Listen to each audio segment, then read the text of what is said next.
And we are back. 3, 2, 1.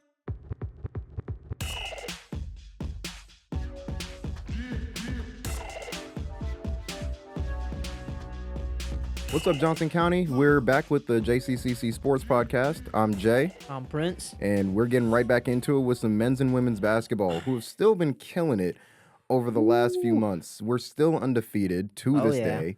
We got a big-time guy in Tavian. I think you wanted to take this one. Oh, yeah. All right. Well, let's break it down here. So, against Fort Scott, which they beat that team 80-63, he set the record for the double-doubles. And it wasn't just him who was going crazy that game. We're talking about Aiden Wing, 19 points. He was dominating that paint. He was doing all the types of works that you want. And it's not just that, like I said. We got Bryce Walker off the bench, providing 13 points on 5 of 5 from the field in just 19 minutes. If that's not impressive and efficient, I don't know what more you can ask for. The one last person, we're talking Gavin Harvey, the guard, attempting 12 free throws and hitting 9 of them too. What more could you ask for? Everyone is providing and hitting their role perfectly. But the big thing is that they're doing so well as a team because which we were looking at was that they had, 35 free throws altogether as a team? I mean, regardless of anything, if you're getting 35 free throws a game, you're going to win it every single time, especially if you're hitting them like the way that they did. Yeah. I think they were 22 of 35 from the line. And just getting the attempts in general makes it so much easier. But Tavian as well makes it so much better because, one, he's leading the entire conference in rebounds. Just a little over 10 a game. And, I mean, like you said, he's already broken the record for JCC's double-doubles. So, 16, big shout-out to him. 16 rebounds in that game, by the way. That's something crazy. And also, when we were talking about that 35 free throw attempts, that could put the other team's players into foul trouble, and that could lead to those bench players. And, well, if we have our starters in there, we can attack that paint and just attack how we want. Yeah, so big shout-out to the guys. But another big shout-out goes to the girls, too. Layla Scott is killing it in the conference. I mean, Layla has had 7 player of the weeks in the entire season. Crazy. Averaging 18 points. 511 points in general. 3 points, she's got 102. She's averaging that from 41%. And on top of all that, she's still passing the rock, 116 assists. She's killing the league. So I just got to say, they're looking to make one of the biggest runs again. I think I'm saying it, we're going back to back. I don't see why not. I mean, this is my first year here, so this would be the best way to start it. I love basketball, and if this is how we're starting off, then what more could I ask for? Yep. All right, well, you see the shirt. KU, big win against Houston. Lost against, it was a tough watch when they lost against unranked Cincinnati. They were 14-12 too, by the way, so I don't know how they lost that. But let's talk about Bill Self here. On Big Mondays, 40-0 entering that game. And another stat for Houston was that they hadn't lost 3 games in a row since 2017 in January. That's a big stat. Now, I haven't lost 3 games in a row, but yesterday marks that point, and Bill Self is 41-0 now on Big Mondays, and now Houston have lost 3 in a row, with Trey White providing 23 points on 6 of 9 shooting. And of course, the big man of them all, Darian Peterson, is still struggling. 14 points in just 30 minutes, 5 of 14 shooting. I watched the game. I personally feel like his offensive struggles are there right now, but defensively, in my opinion, I think his presence was kind of felt. Not that he had any steals or blocks, but a lot of people like to look at stats and just say that person isn't good at defense, but sometimes their presence can make the possession different, in my opinion. Well, my question is, do you think that with all the outside stuff that's going on, with everybody saying that he's a prima donna, that he just can't really finish out any sort of a season, do you think that might be getting to him? Well, I actually saw a post about he got interviewed about that, and he said, I don't really look at social media or interviews or anything like that, and I personally understand that, but I feel like that's a little bit of a lie. But I personally feel like I don't think it'll get to him. I think he's still up there. Like, I'll give him his praises.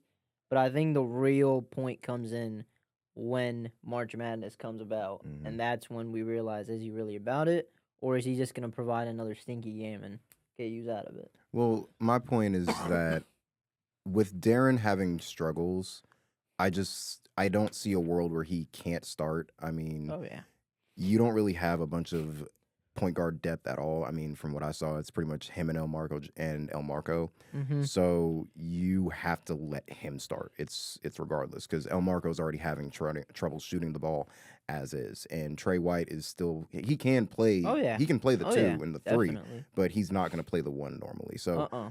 I mean, Darren, I think he'll come back from this. I also think that a real sleeper right now is really PJ Haggerty Mm-hmm. because, I mean, KSU, they just haven't had the success they usually Mm-mm. would, Mm-mm. even in the Big 12. Mm-mm. And they are still having somebody who's averaging, what, I think 23, 24 points a game. Yeah, yeah. So also be on the lookout for them. And I take back what I said. I said ISU was one of the biggest scam 5 seeds I'd ever seen in my life, and they killed KU. So I can't say that and not say I'm sorry. My bad. Yeah, it happens. Sometimes we get humbled real quick. Mm-hmm. But I think the whole Darian Peterson thing, I mean, he's getting backlash every single day that we Mm-hmm. go on about it. And I mean, we don't like to slander him, but we just bring out the facts of, he's taken himself out of the game basically. He's hit a 3-pointer, he hit a jump shot. He's asking Coach Bill, "Take me out of the game." I mean, I don't know if that's number one pick worthy in my opinion. I guarantee you put any of the guys that we have in, they're not asking to get out of a game. They're never No. going to ask to get out of a game. No, and thing is, when you're entering the NBA, which is prime load management of a NBA, that's the part that kind of scares me when it comes to Darian Peterson. Is that, are you gonna pick it up when you get to the NBA? Because you have the love for the game and you can hoop, Mm-hmm. but are you just gonna even get to a worse point?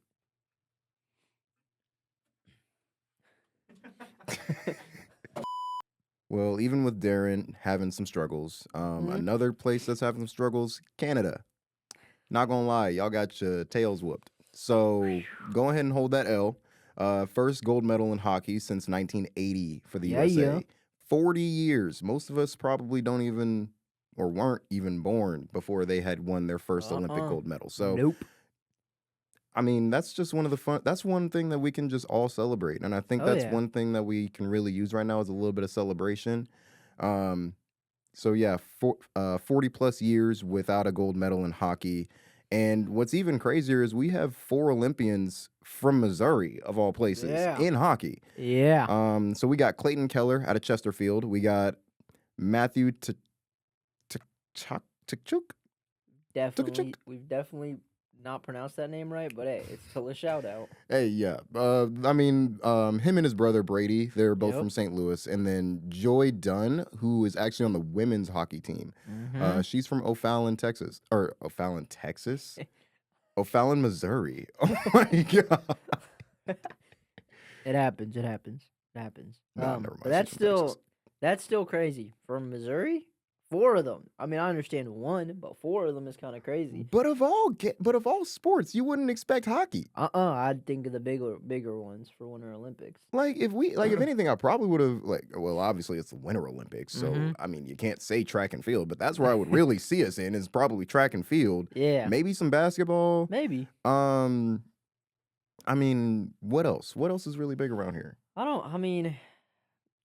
know they're introducing football to the next Olympics, which no clue how that's gonna go.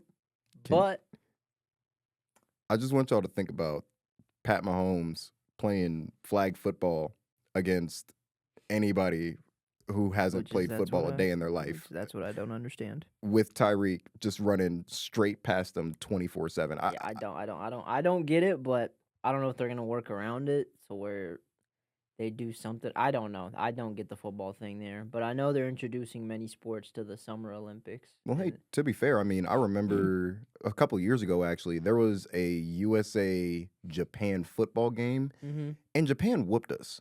It was bad. I mean, Hey, It was bad. I think it was like 22-49 or something like that. Yeah. I mean, I don't know. Sometimes a lot of these sports, they change up the rules a lot. So where for the people that are at like professionals at it, even for them it feels a little bit different. But still, I feel like I don't know what you can change for football that's gonna make Patrick Mahomes not throw a bomb to Tyreek Hill for a touchdown. So I guess we'll just wait and see what it is. 'Cause I don't know. I don't know how that's gonna really play out. It's either gonna be Pat throwing a bomb or Saquon just running over everybody that he can. I don't know.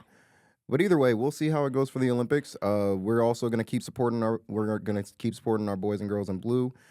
Keep getting and just go ahead and keep bringing us some goals. We're gonna need to win this one. Oh yeah, do it for the 2 straight years that I'm here. Yeah, perfect. Why not do it? Well, with that, that's been the JCCC podcast. I'm Jay. I'm Prince. We'll see you guys next time. Have a good one.